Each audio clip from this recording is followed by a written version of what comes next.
This weekend, Cristobal Venezuela, the CEO of Runway ML, wrote a very long post about the current state of Hollywood and how AI tools will open the door for high quality content for mass creation and mass distribution. I encourage everybody to go read this, but I wanted to make a video today that's just a little bit of a different thing than we normally do. This is just kind of my thoughts on the current situation. I'll link to the X post below here, and I think you should read it.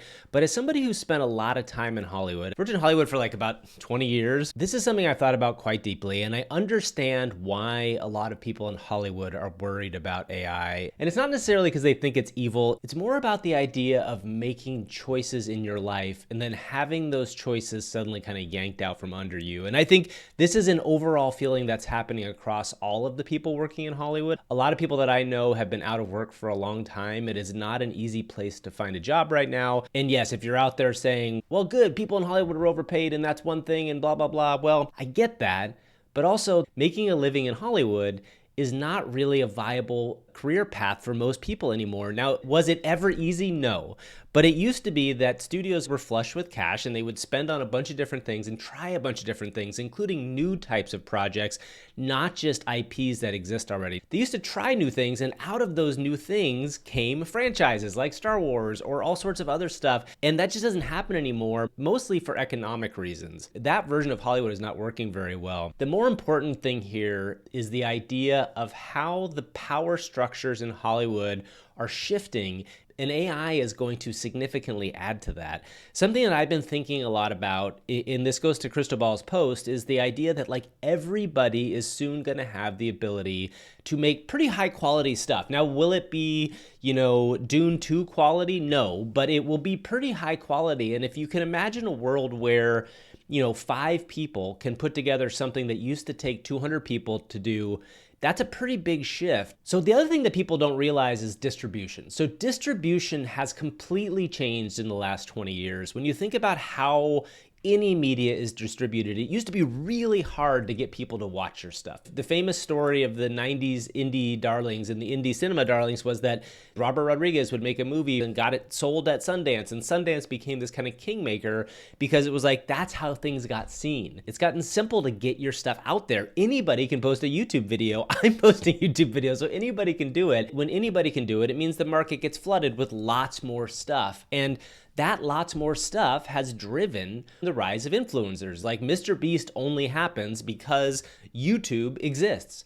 Mr. Beast was not going to sell his original videos to Netflix before he figured out his system. So distribution is semi-solved, and Cristobal points this out in this post. The good thing that's coming next for people that are interested in making stuff is that you have the ability now to get something you made out to everybody right away. Of course, so does everybody else. So what we're looking at is a deluge of content, just a lot of stuff that's gonna come out, and it's gonna come rushing out in a bigger way. Now, when you add that to AI production, it just means the value of all of that stuff goes down slightly, because lots of people can do it. Now, there's 2 different pathways to this. One is really good for the creator, the individual creator.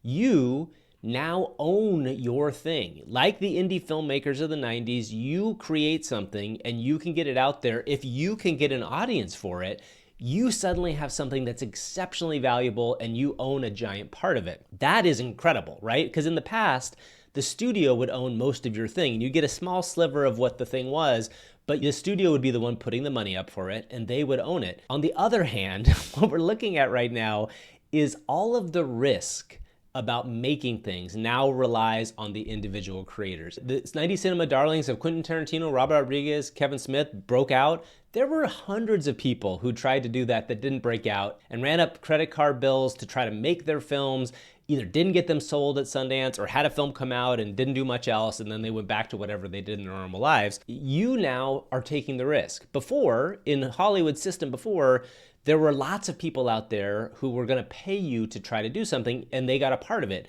Now the risk is solely on you, the creator. Again, upside of this, you get to keep all the profits, you get to do really well.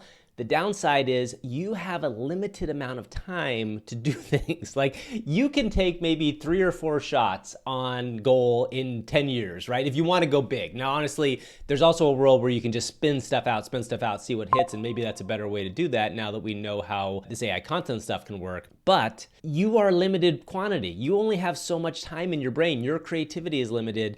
So if you don't have one of these hit, the amount of people who might struggle or do stuff on the side is going to go up significantly versus the amount of people who make a living. This is just one of the most interesting times in the history of content creation, right? You look back at some of the changes people have made over the course of history. You have the debut of films, you have television when it first appears, you have cable TV, then you have the internet, and then you really have YouTube and all that stuff that kind of came along with that.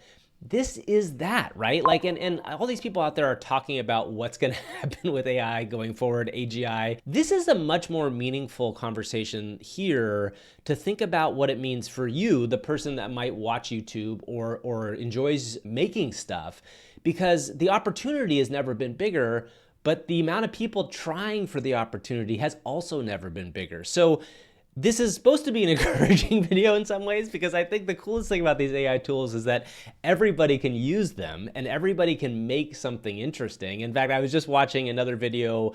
One of my favorite creators is this AI creator called Trisha Code, and a group of people who together have made a consistent character that makes videos every day using this character, and they're building a brand up over time, and this character gets better and better as the tools get better. That's just a really cool thing that's really never been possible before.